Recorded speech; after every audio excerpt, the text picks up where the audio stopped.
This photo is recent, but you couldn't see this house from outside because there were bushes and trees all around it, and it was completely hidden from the from anywhere. You couldn't see it, except that on the back of the house, here, on the back of the house, there was a big garden, which couldn't be seen from anywhere. It was hidden also.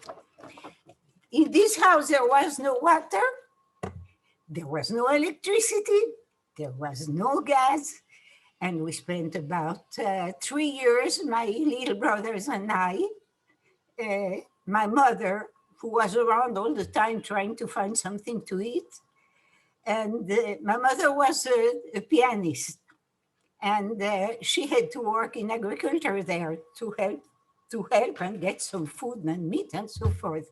So I was left as a mother for my 2 babies and to bring them up. And it wasn't very easy. They were extremely naughty to me. They didn't like the idea that mom wasn't at home. And this little kid has to take care of us. Who is she to tell us what to do? It wasn't easy. So I had to bring in the water every morning from the pump. That is the kitchen of that house. In those villages, the kitchen is the main place, is the entrance to the house. And it's very big. And there you cook, and there you eat, and there you chat, and even fall asleep sometimes. This is the main place. And this is where we stood all those 3 years, because the rest of the house was closed. The rooms were closed, everything was closed. So we were there with a fireplace, where I used to bring some wood, to put up the fireplace in the morning. And there was a pump outside. See, that's the pump. And I used to fill up water for the whole day. So my mother had water to cook and wash things. And that was the thing that I would fill up every morning. And then we had water and we had fire, and everything was all right, actually, except for the fear. But people are not used to live primitively, so it sounds very tragic and dramatic. But the proof is that I'm here, I'm well, and I'm happy. So it can be done. Then the whole thing is that my brothers needed milk, and there wasn't any milk anywhere to get. So finally, my mother went to help to kill the animals for the end of the week, and she got some milk for it. So somebody promised to give us milk for the kids, but I had to go and bring the milk every morning. So I had to cross a big forest in Europe. Outstanding, they are extraordinary. You can live in a forest. There are wild fruits, asparagus, and champignon, and whatever you want. And it's such a beautiful and full of life place. And then we had in our garden all kind of vegetables and fruits also. So I don't remember having been hungry, but my mother does. I don't remember. She does. She did. Then I used to bring that milk through the woods, which was walking about 3 kilometers each way in such shoes. Not funny. Not funny. And I didn't have, my mother didn't have how to buy new shoes or how to buy socks even. So during winter, she used to fill those wooden shoes like in Holland, and she would fill them with straw. No, straw warms up, but it also it's also very rough on your feet. But I got used to it, obviously, so it's okay. Again, you see, my accent is on Survivor, if you noticed. That's the whole idea, because I'm not a complaining person. I think that I always say my grandchildren, from failures, we learn. What comes out well, we enjoy, and that's wonderful. But from enjoyment doesn't come the knowledge. The knowledge comes from the failures. If you use them properly, if you take the lesson, then you're rich. You are rich. Vous savez, il parle français. I'm sorry. Il parle français. Il comprend le français aussi, il paraît. J'arrive pas à te comprendre. Ils me disent qu'il parle français. Oh, je parle français, oui. Je suis française originellement. So if somebody, my French accent is horrid. So if you don't understand, please ask me to repeat. I understand. I'm not understandable sometimes. Ils veulent que vous raconter si tu avais peur et si tu sentais near-death. Near-death. Well, the bad thing about it, and I'm going to tell you something about that. For a while, my grandfather, who escaped concentration camp from Paris, was with us. And my grandfather was brought up in Germany. This is a lesson to learn. My grandfather was in the University of Leipzig. And he came back to his family full of pro-German ideas. Germany before Hitler was a fantastic country. It was one of the most advanced and progressive countries in the world, actually. Their technique and their arts and their philosophy, everything was fantastic until Hitler, who, poor thing, he was a psychopath. He wasn't normal. So, but he had a lot of charisma, so everybody went after him. And he managed to victimize properly Germany as much as any other part of the world, because Germany was finished after the war. So my grandfather was pro-German. When the Nazis entered Paris, he was the first to put on, the yellow thing and go out on the street very proud. But when they took him to the concentration camp in Paris, I always say that this is the day he died. He died 10 years later in Venezuela. But ideologically, the moment he realized what the Nazis were doing, this is the day he died. He couldn't take it. He couldn't understand this contrast.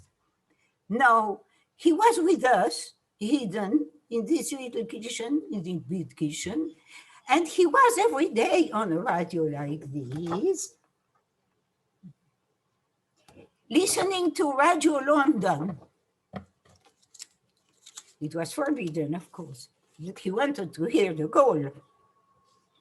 And he was listening to Radio London. Now, Radio London started early in the morning at 6 o'clock with the Ninth Symphony of Beethoven. And, it's ta-ta-ta-tum, ta-ta-ta-tum, very well known in all the world. And one day, in the middle of that, somebody knocked at the door. Knocking at the door, we were supposed to be hidden. Nobody knows where we are. And, that was frightening. So my grandfather goes and opens the door. And who stands there? A German officer.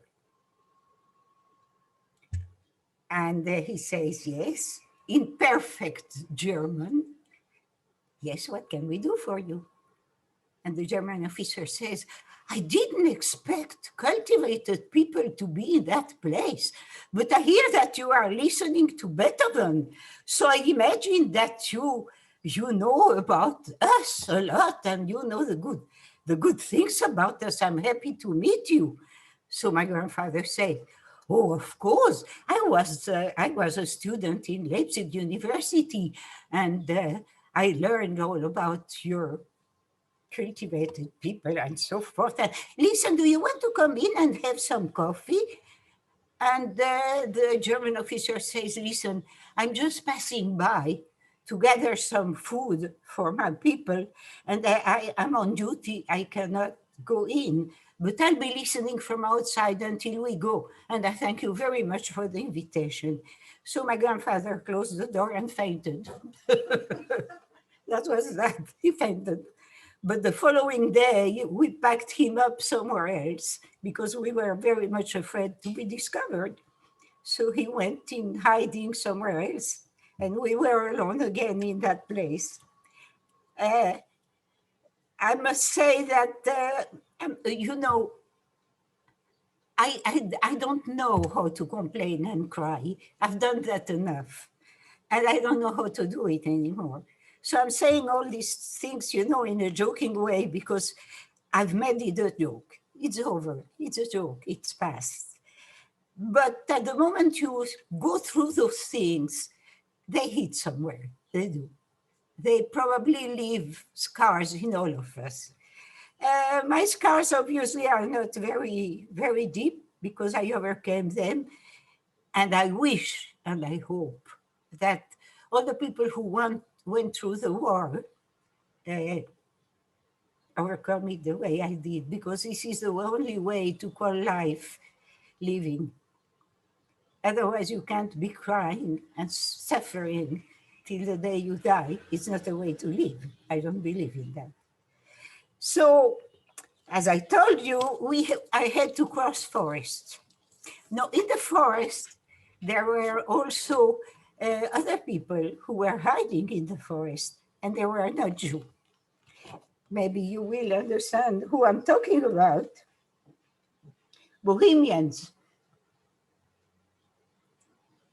They were hidden also in the forest. But the Bohemians are happy people. They sing, they dance, you know, they eat, they drink, and the children are, you know, playing around and fooling around all the time. But what I had heard about them is that they steal children to work for them. And of course, I was afraid to cross that forest, but I was also very curious. So I used to hide behind the trees and watch them. And I used to think to myself, they have such a beautiful life, and those children seem so happy, you know, and they have it. Oh, I wish they would find me. I wish they would steal me also. Maybe I could live like them. I was afraid, and all the time hoping they would steal me and I would live with them, you know. So it was some kind of, you know, dichotomy, they call it, two extremes of the same feelings, very difficult to go through. But that was a fact. It was also kind of a joke. I used to tell my mother, and she used to tell me, be careful, don't go, said, hide, don't let them see you. Don't let them see you, I really wish they would. But anyhow, that was the kind of life we had. Finally, my mother sent me to a school, so to say, who was also a little place hidden in the woods to learn something. But the teacher was a very bitter woman.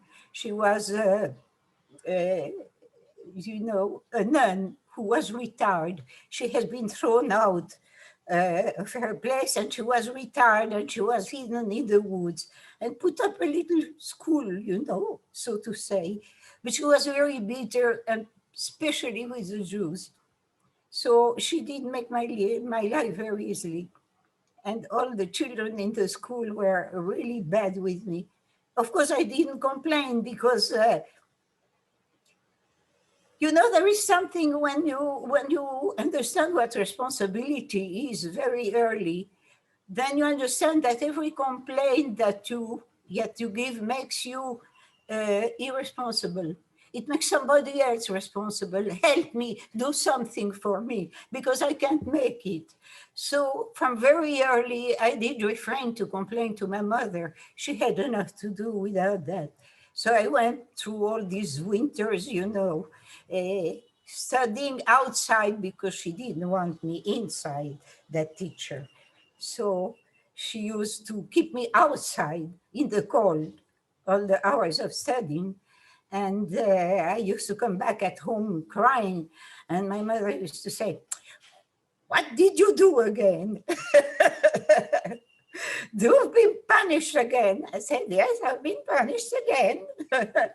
So those are the bad parts, but then you come out of it and life becomes easy again, so to say, because you don't have a threat any longer. And so you realize that, first of all, you go through bad things and you go out of them.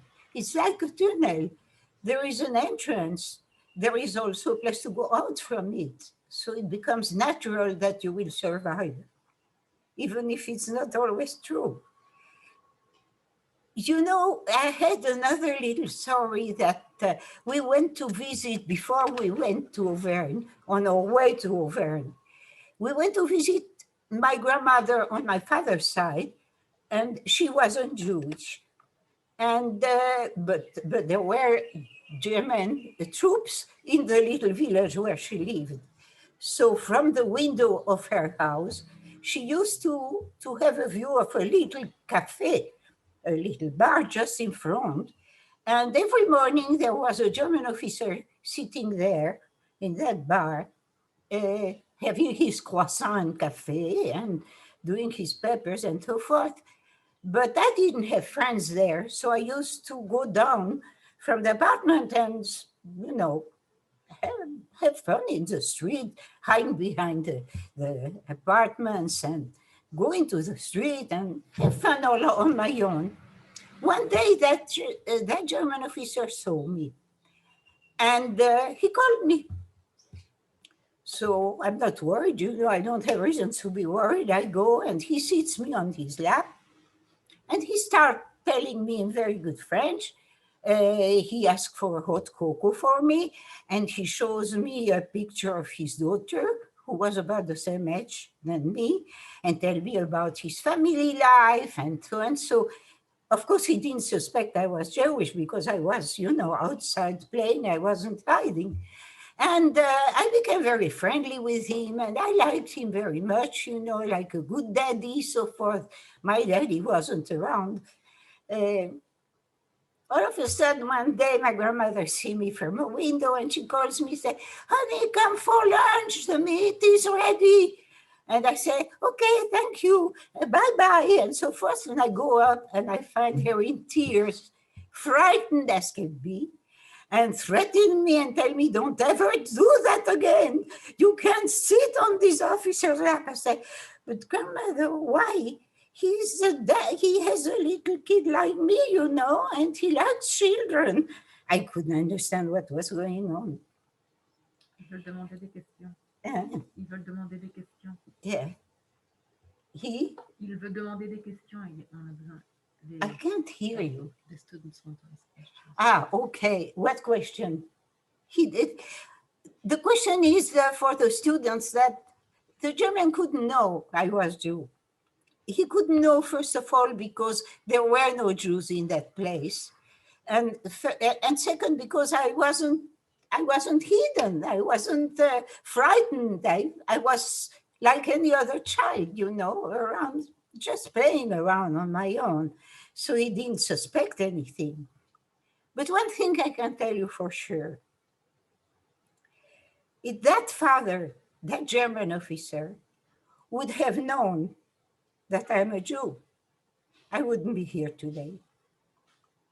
The lesson that we have to take from this, and it's a lesson that should serve the future generations. The lesson is that groups are not responsible. The only the responsibility of people is their choices. Our choices, we are responsible for them. But if we follow the ideology or the leader of the wrong side, we become like them. The group become like the ideology they accept. And this is why those German troops who never or enemies. Groups are not enemies. The enemies are the ideologies of their leaders and the leaders that they choose. Now, me and you and every child in your family is responsible, even from childhood, for the true choices they make. If they choose to follow something that is hate and destruction, they will become hateful and destructive, no doubt about it. So even in our own country, in our own house, each one of us is responsible for building the future, because our choices are going to make the future. And if our choices are wrong, if our choices are for vengeance and for hatefulness, we won't make it. So when I give those lectures and I tell people about what I have gone through and what we can build for the future, I always say Germans were never our enemies. But what made us enemies that they chose Hitler. For this they were responsible. And even for that they weren't responsible, because the man had such a grace in talking and such charisma, and he was so convincing that if you don't go to the source of their ideology, you get brainwashed. You surely do. You have to go further on and realize whether the man is damaging or building, or whether ideology is an ideology that is going to build people or to hate them. And this is the responsibility of the future generations, that we are responsible for building. All of you students who are listening to me, and all of you teachers who are listening to me, don't teach people to hate and destroy. Don't choose leaders who are driving us to hate and destroy, because a leader should be able to tell you what is good to do. And he doesn't have any business criticizing everybody and criticizing the people who don't agree with him. What he has to do is try and demonstrate that we are doing the best for all of us, and not that they are doing the worst for all of us. This is where Holocaust starts. This is Holocaust. Every country had gone through an Holocaust in order to pay for their freedom. We paid a very high price. But what country didn't have wars until they managed to get their freedom? Freedom is very dear. It's expensive. It costs blood. It costs pain. And it shouldn't be the way, because people are basically free. I am free. I am free. I've always been free. Even during the war, I was free, because my choices are mine. And we should know that our choices are ours. So we survive because we make the right choices. And when we surrender because we think life is finished, then we're finished. We don't surrender. We believe in life because life is beautiful. And every religion, every book in every religion starts with paradise. And then afterwards came somebody and pushed it down, made a mistake. And it was all gone. The wrong choice again. I believe that life will be possible in the world if all of us manage all those photographs that have been shown you will disappear.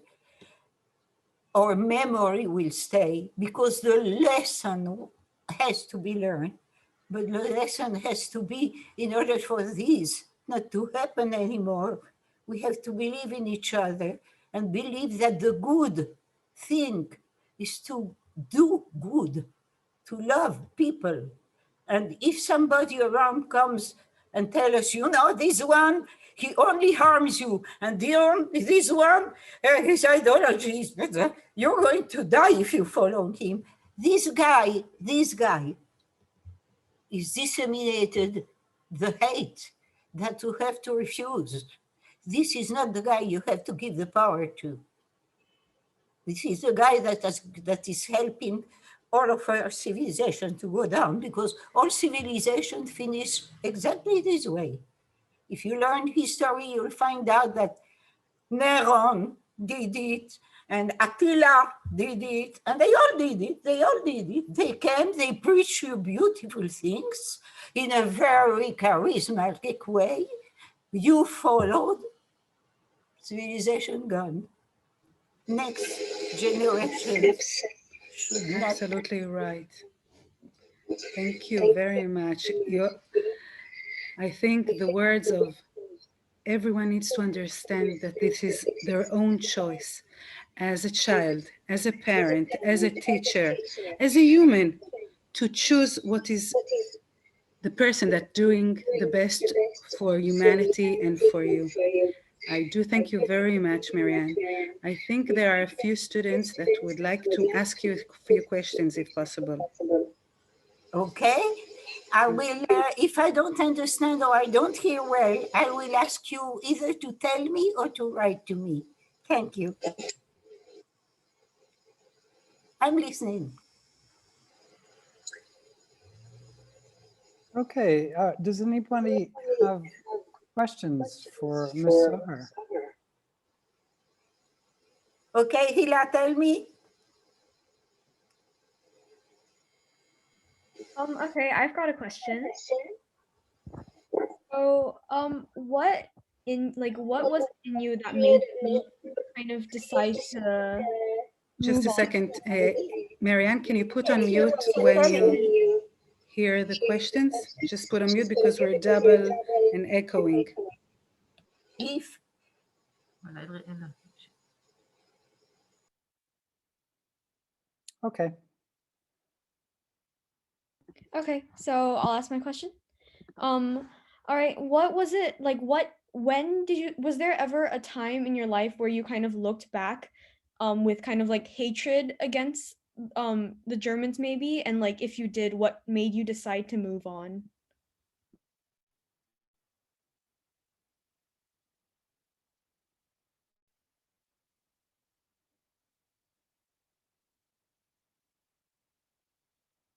You'll need to unmute yourself now.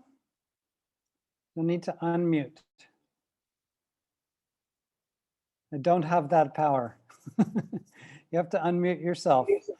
okay, listen, there is a promise I can do. I will never hate again. I used to be a hater, yes. I used to be one who would put out my fingers and say, don't touch me, otherwise you're going to see hell. And all of a sudden I realized that basically people are not bad. They become bad. Being, vengeance, after all, is a weakness. Vengeance says, if I can't make it, you're not going to make it either. That's all it says. But if you say, oh, okay, I can make it. Don't worry, I can make it. You punch me as much as you want. I'm going to make it anyhow. I'll suffer, but I'll make it. Then you can't hate, because you see, you're unbeatable. You don't need vengeance any longer. You don't need hate to survive. Much to the contrary, hate and love equally they stick to you. This is why your choices are so important. Because if you choose bad, it's going to stick to you and you're going to become bad, if you want it or not. But if you choose the good, you will be good. You will be good, not because God knows what, but because it becomes natural. Hate doesn't bring anything. Somebody gives you a punch and you go and give a punch back, and then he gives you a punch. Sometimes I can't do that. I can't give back a punch, but I do it smiling. I do it smiling and say, look, honey, you're hurting me and I don't like pain. And you don't like pain. Let's sit and find out what we disagree on. There is a disagreement in every human being. Nobody thinks totally like nobody else. Disagreement should not be a reason to be against the other. It's a different way of thinking. It's intelligent. It's very interesting to differ. Can we ask another question? We've got several questions. Mars, you are next if you'd like to say your question, ask your question. So actually my mom was wondering if you had read the book Mouse. It's about some survivors.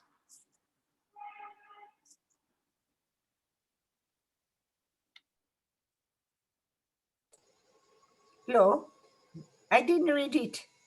Can you tell me about it? I'll ask for Amazon to bring it to me. It's like a graphic novel, and it's like as a graphic novel. No, I didn't. I don't know about it. If you send me by WhatsApp or by message the name, I'll be glad to hear about it and to read it. I would. Okay, good. Next question. Achan, can you try to ask your question? All right, sure.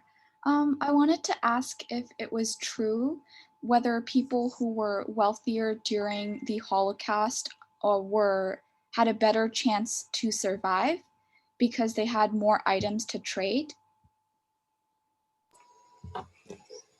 Listen, honey. People who have an easy life believe that life is always easy for everybody. This is not strength, because you don't learn lessons from easy life. Lessons you learn when you fail. This is why failures should not beat us. We have to get up from a failure and say, aha, I did that and it was the wrong thing because it didn't come out well. So next time, I won't do it this way. I'll find another way, which is better than that. If you don't fail, if you only enjoy, you enjoy, okay, but you don't learn anything. So people who have a lot of money, first of all, making money and having money is not the same. Making money is somebody who fought and worked hard to have the money. And he didn't have an easy life, and he got money because he worked for it and he deserves it. But somebody who got from birth everything easy didn't learn much. So the parents of a rich person should, of a rich child, should know that they shouldn't give that child everything for free. They should teach him to win things, to get things by working for it, by making an effort for it, and by failing sometimes and repairing the failure. This is the only way that you can live a life. Otherwise, it's not a life. So Marianne, I'll just make sure that the question was answered.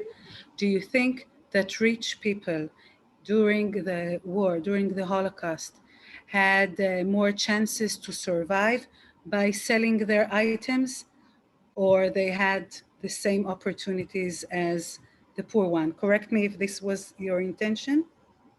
Yep, this is my question. First of all, they didn't have to whom to sell. And then, because there were, the Nazis organized ghettos where they were close to whom are they going to sell? To each other. And second, if you see all the goods that the Nazis gathered from the Jewish people, you will realize that a lot of Jewish people were very rich.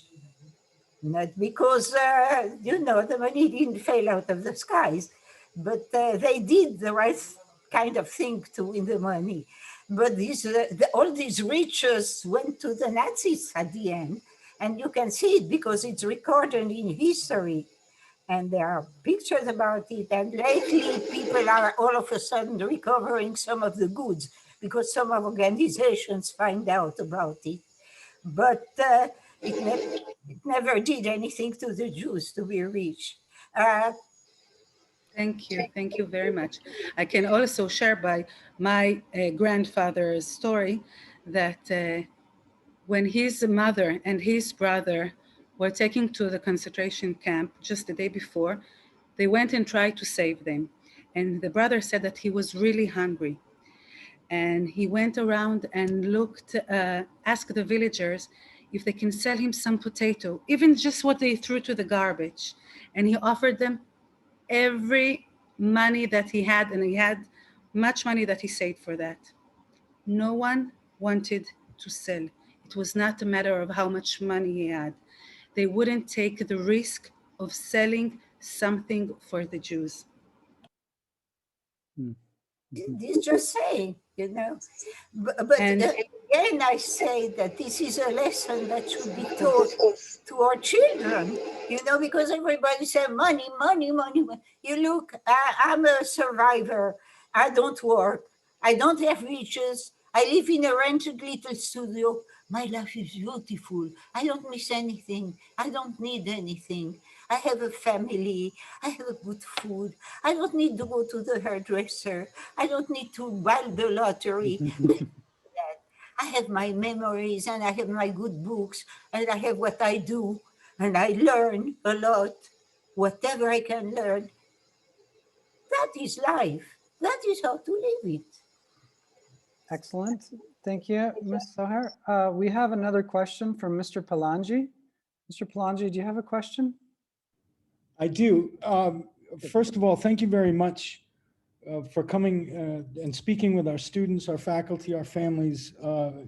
Very moving story, very vivid history. My question is this, and it's piggybacking on a student question.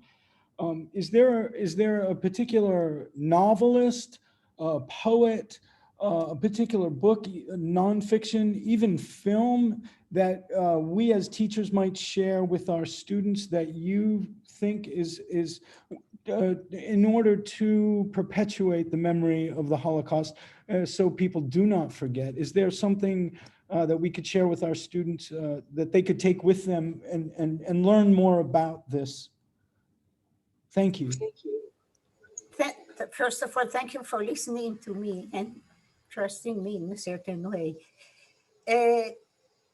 I believe that one of the most difficult things to learn is to be a parent. There are no parent school in the world. I think it's one of the failures of our society that nobody thought about teaching to be a parent, because it's the most difficult thing the most terrible profession. Not only is it very difficult to teach, but it's not always fruitful, because the part of the child has a lot to do with it. He's born in tendencies, have a lot to do. To overcome that, you have to learn to be a parent. The teachers want to know if you have a book or a movie to recommend so they can read about the topic of the Holocaust. Maybe Ellie I haven't read anything about the Holocaust. She lived it. But I can share that there are a few books. One of the famous one is, of course, the Diary of Anna Frank, which was a Jewish girl that lived in Amsterdam, and she was murdered eventually in Auschwitz. There is two famous movies. One is La Vita Bella, an Italian movie with a story. Actually, Marianne, I think a part of the story reminds me of you, because of your mother, you had an experience of being happy. You didn't feel the hunger. Your mother did. And also in this movie, the child doesn't feel the war. All that surround him do feel that. Another one is Schindler's List. And I can talk with the parents and teachers that would like to know a bit more about books and about movies, and we can find the ones that suit the age of your children, because there are also books for even 5-year-old, 6-year-old that are very light and very real at the same time. Excellent. let's take two more questions. I'm gonna open it up to Kieran. Kieran, did you have a question that you wanted to ask?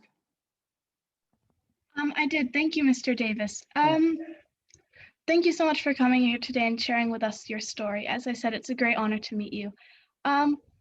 Well, you saw war and pain at such a young age, and you also grew in a changing world. I was wondering, what has that been like for you? Because you've seen the world change to what it is today, and it's changed quite a bit, I think, since you were a child. So what was that like? Ms. Hila, do you want to help? May I clarify ask that? may I ask what is your question? Do you want to know about the difference of the world in her days and today? Yeah, something like that. What was it like growing in a changing world? Now listen, I'm going to tell you something. First of all, history repeats itself. What has happened before has a tendency to happen again. This is the one thing that I fight against. Why?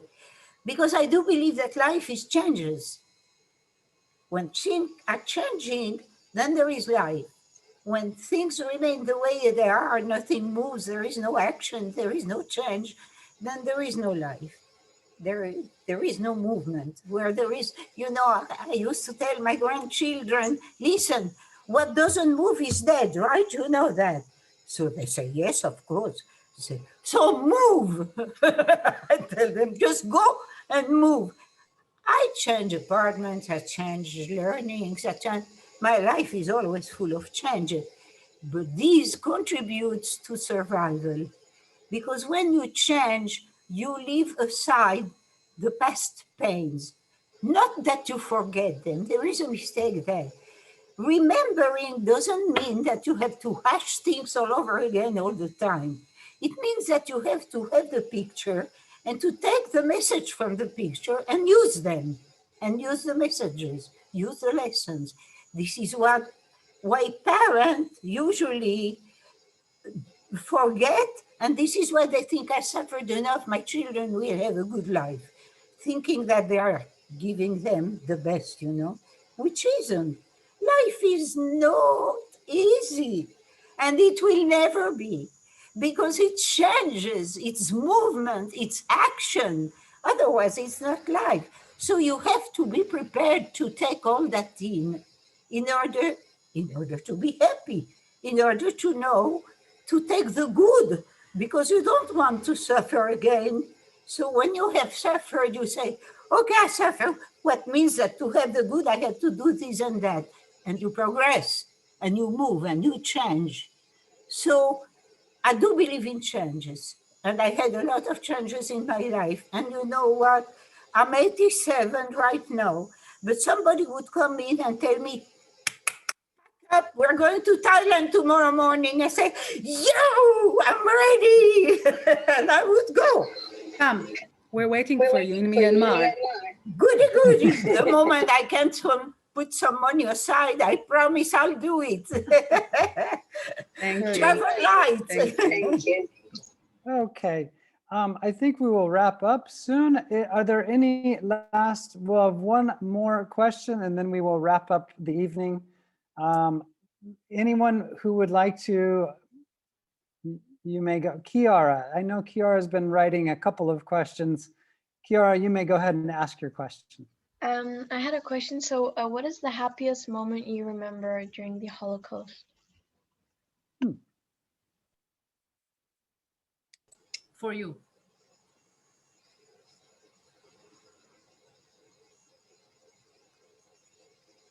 The trips through the forest. I have only good memories of that. It's funny, it was in the middle of the Holocaust. It was something that was not easy to do because it was cold, I was alone, I had those shoes that were hurting me. And yet, I can remember the feeling of kind of ecstasies to see all these things in the wood, all these riches, and to see all these people that were having so much fun in the woods, so different from us, dressing otherwise. And it's one of my best memories of the Holocaust. Yes. Thank you very much. That was a great answer. And I see Mars wants to say one more thing, and I'm just going to let Mars go for it, and then we will wrap up. Go ahead, Mars. Do you ever remember being afraid that you wouldn't make it through? Honey, I've always been afraid. Also today, I'm afraid sometimes. Fear is not something you have to avoid. Fear is a kind of a motor, you know. It makes you move. You got to do something about it because you're afraid. So if you surrender to fear, you can survive. If you do not fear, then you're not responsible. If you are responsible, you know what you have to confront. And you confront it somehow. And I can even tell you that sometimes what makes extreme, there are a lot of youngsters that go, you know, to extreme sports and so forth. It's the fear that moves them. You know, that think of, I can make it, maybe I can make it, maybe I'll try. And you know, fear is not bad. It's not bad. It's okay to fear some. But to surrender to fear, that's not good. Excellent. Answer your question? I think that's a wonderful answer to end on. I'm one of those people who it's hard to end things that are very special.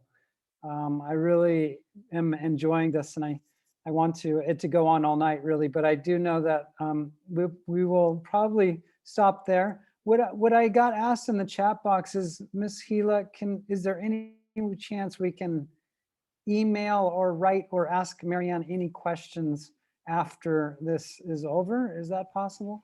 Of course, you can hand them over to me and I'll forward to Marianne, and she's the best. She'll answer Good. everything. So could you, if anyone has a burning question you're dying to ask, just email it to me and I will make sure it gets to the right place, okay? Thank you to the audience. Thank you, Ms. Gila, and a huge thank you to Ms. Marianne Soher for joining us on this testimony in the living room. Thank you. Thank you all for being a part of the first, I hope, testimony in the living room in ISY. And thank you, Marianne, as always. Thank you, Todd, for everything. Have a good evening. And be happy, as Marianne always says. Thank you, everybody. תודה רבה, מריאן. היה כיף לשמוע אותך ממש. מאושר ממני כרגע, אני מבטיחה. לא, תגידי להם את זה. No, I can tell you one thing, guys. You are, as I can see a lot of people there, no one of you is happier than I am. Just let me know that you got the message. That's enough for me. Thank you so much. Thank you. Thank you. Thank you, Marianne.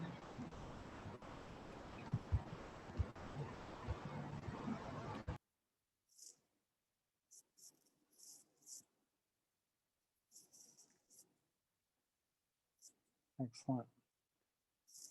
Thanks, everybody. Have a good night.